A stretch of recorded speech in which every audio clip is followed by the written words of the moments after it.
Dimanche 19 novembre de l'an 2023, retour sur l'actualité de la semaine sur Icon TV. Madame, Monsieur, vous faites bien d'être sur notre plateforme de diffusion. Bonjour et bienvenue.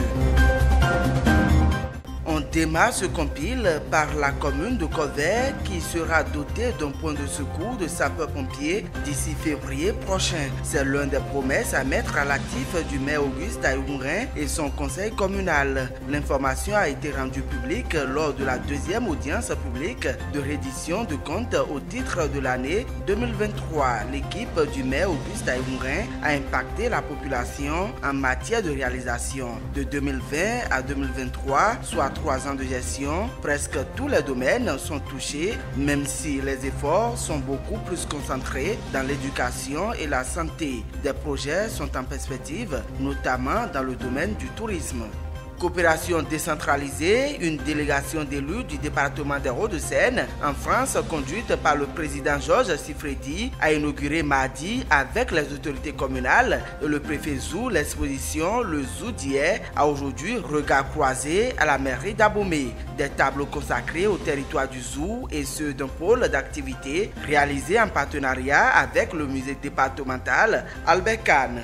La descente de la délégation lui a permis de prendre connaissance des avancées du programme de développement agricole qu'elle soutient depuis 2017. Après l'inauguration, les hôtes du président de la CCZ, Auguste Ayourin, ont visité aussi des palais et le mausolée Bouigbadja avant de se rendre chez le roi de Wenondé. Mercredi, l'équipe est descendue sur le terrain pour rencontrer les producteurs et transformateurs de soja bénéficiaires du programme de développement agricole au Bénin sur le territoire du Zou.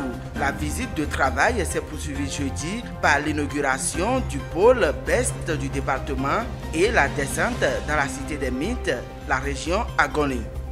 Comptez pour toutes une campagne féministe multi-acteurs de mobilisation sociale et politique actuellement en cours en Afrique de l'Ouest. L'étape du Bénin s'est déroulée jeudi à Abomey-Calavi au siège de l'ONG Filles en Action.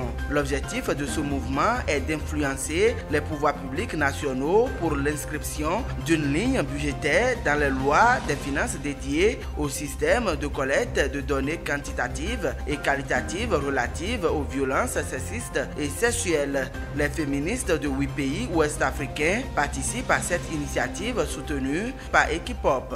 Politique maintenant, les partis proches du pouvoir au Bénin rejettent la demande d'audit du processus électoral réclamée par Boni Yayi. En effet, l'ancien chef d'État et chef de file de l'opposition a sollicité un audit international sur l'ensemble du système électoral mis en place par le président Patrice Talon, chose que les partis présidentiels ont vite refutée. Le Bénin ne connaît pas de crise au plan institutionnel pour recourir à l'intervention de la communauté internationale, a répliqué le parti Union progressiste Le Renouveau. La mouvance indique de même qu'elle ne laissera pas faire Boni Yayi qui, selon elle, veut créer une crise artificielle.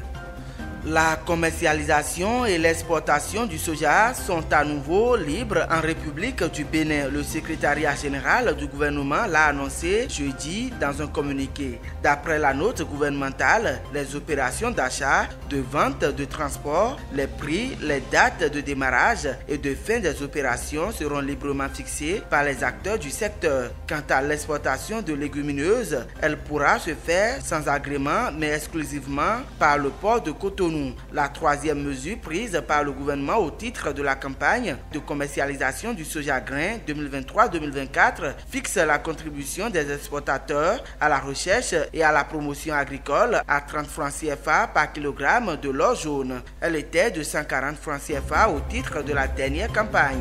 Le parti Bloc républicain a exprimé sa gratitude au président de la République avant de le féliciter pour ces mesures salvatrices qui témoignent de sa grande vision pour le développement de l'agriculture béninoise. Les démocrates, quant à eux, y voient une reculade du gouvernement face à la souffrance des paysans et une victoire du peuple.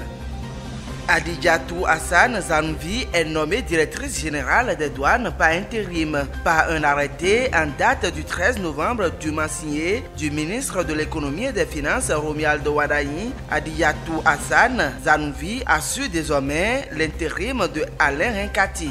La nouvelle promue cumule son nouveau poste avec ses fonctions de directrice adjointe de cabinet du ministère de l'économie et des finances. L'intéressé doit prendre service dès la notification des fonctions actuelles, indique l'arrêté portant nomination de la directrice générale des douanes par intérim. Pour rappel, Alain Hinkati a été nommé directeur général de l'Agence nationale de l'alimentation et de la nutrition en Conseil des ministres du 22 septembre 2023. Le contenu du document d'analyse et de plaidoyer de la société civile sur le projet de loi de finances gestion 2024 a été présenté aux députés de la Commission des finances et des échanges le 14 novembre 2023. C'était à l'occasion de la consultation des OSC sur le projet de loi de finances PLF gestion 2024. Une délégation de la société civile s'est chargée de la présentation du dit document aux parlementaires. Le représentant du RENUPAL a notamment donné lecture des observations générales sur le projet de loi de finances gestion 2024.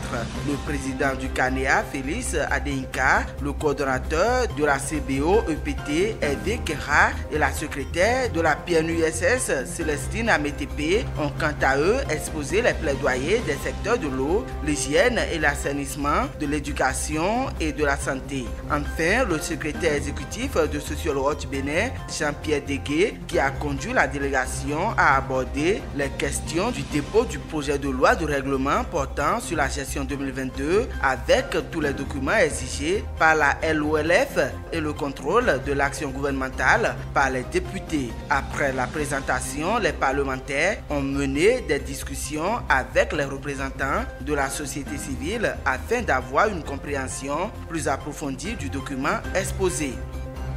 On reste toujours dans le même sillage pour dire que les audiences publiques à l'Assemblée nationale sont boycottées par les secrétaires généraux des centrales et confédérations syndicales. Prendre part aux audiences ne serait d'aucune utilité selon Kassa Mampo, secrétaire général de la Confédération syndicale des travailleurs du Bénin, qui apprend que les syndicalistes se présentaient au début. Mais nous avons constaté que ce ne sont pas les députés qui décident de quelque chose. Tout se cuisine au niveau du gouvernement, qu'ils ne font que valider ce qui se décide au niveau du gouvernement. Donc à quoi bon aller perdre son temps pour dire qu'on est en train de faire des observations, a-t-il déploré. Il dénonce le fait que le document leur soit envoyé tardivement et encore moins sans précision du budget.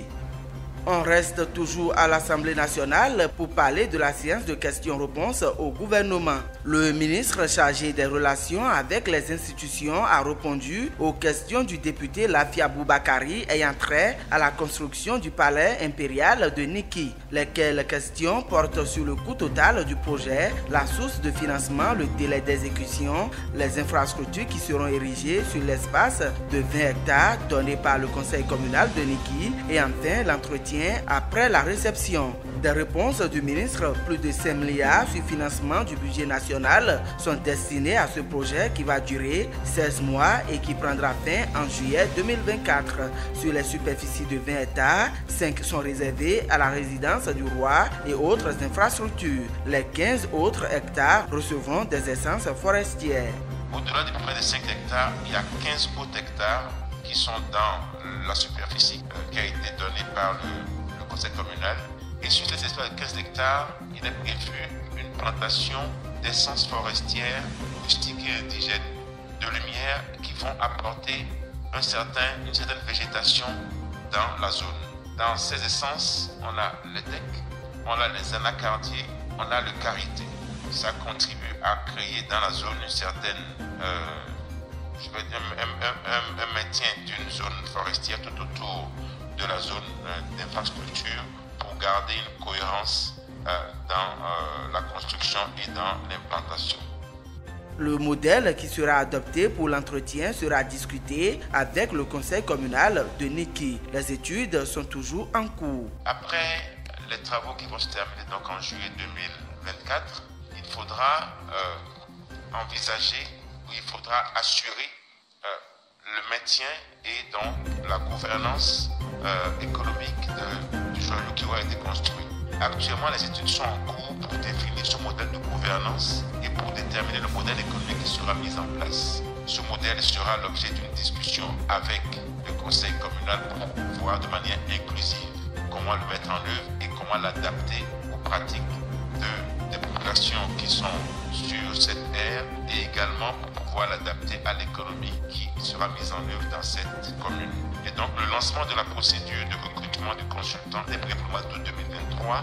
Il est en cours d'être bouclé et une fois que les premières études auront donné les lignes directrices pour ce modèle de gouvernance et le modèle économique qui sera mis en place, il y aura ensuite une discussion avec le conseil communal et avec les autorités pour pouvoir déterminer par la suite quel sera le modèle précis qui sera arrêté et mis en œuvre.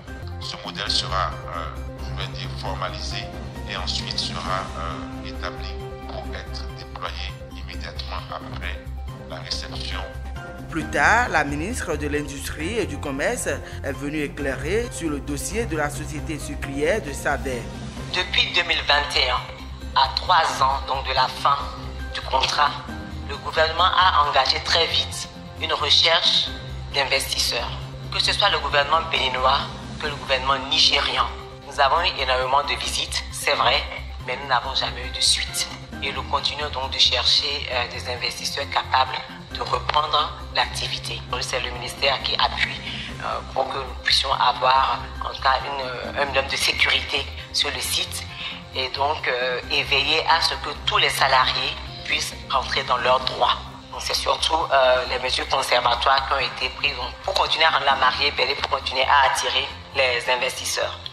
D'hiver, le corps sans vie d'un conducteur de taxi-moto a été découvert mercredi 15 novembre dans un caniveau à Boycon. La dépouille gisait dans l'une des canalisations situées dans le tournant allant de la ville Carrefour vers celle de Zakota. La cause du décès de l'homme, la cinquantaine environ, reste inconnue. Toutefois, pour les témoins, la position du cadavre laisse croire qu'il s'agit d'un accident où le regretté aurait été percuté par un véhicule. Une dame a perdu la vie en pleine opération du service régional de lutte contre la fraude de l'Atlantique littoral. La scène s'est produite dimanche dernier à Ekpé, dans la commune de Semekbodji. La victime, qui se retrouvait devant son domicile au cours de l'opération d'interpellation d'un véhicule qui aurait à son bord des produits prohibés menée par la douane, a malheureusement reçu une balle perdue. Le coup de feu proviendrait du véhicule qui transporterait des produits prohibés. La douane décline toute responsabilité dans cette affaire. Le coup de feu mortel n'est pas venu de la douane mais des trafiquants de drogue élucident l'institution. Le drame a provoqué une émeute maîtrisée par les forces de l'ordre. Transportée aux urgences, la victime a malheureusement succombé, mais une enquête a été ouverte, annoncent les autorités.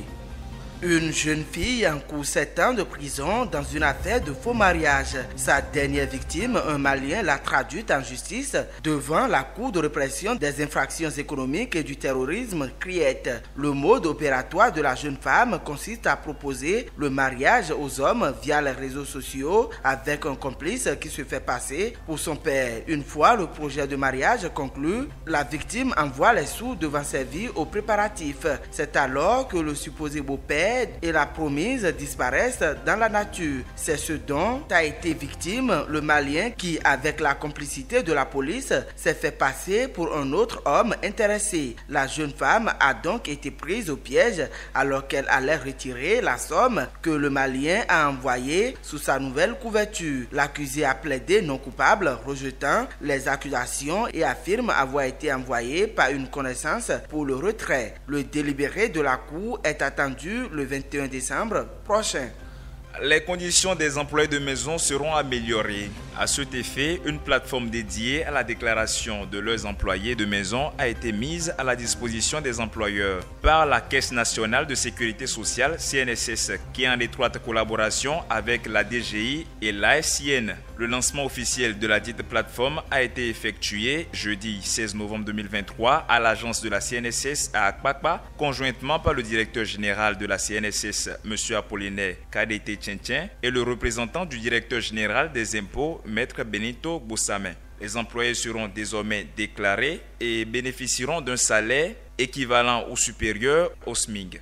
Et enfin, les propos xénophobes entretenus à l'encontre du nouveau directeur général de l'ANIP sont fustigés par la fondation Malais Rossou et des organes de la société civile. Le Rwandais Pascal Nyamulenda est en effet la victime d'une campagne de dénigrement depuis son invitation par le gouvernement à siéger à la tête de l'agence qu'il a à la charge de lever au standard de celle de l'ANIDA au Rwanda. Les commentaires désobligeants circulant dans le rang d'une partie de la population n'arrangent aucun État africain. D'après la fondation, la compétence seule devrait compter quand on sait que celles de cadres béninois ont souvent été sollicitées dans d'autres pays. Ce comportement désavantage donc ces derniers et va à contre-courant du combat mené pour éviter que les Béninois ne soient eux-mêmes victimes de xénophobie en territoire étranger.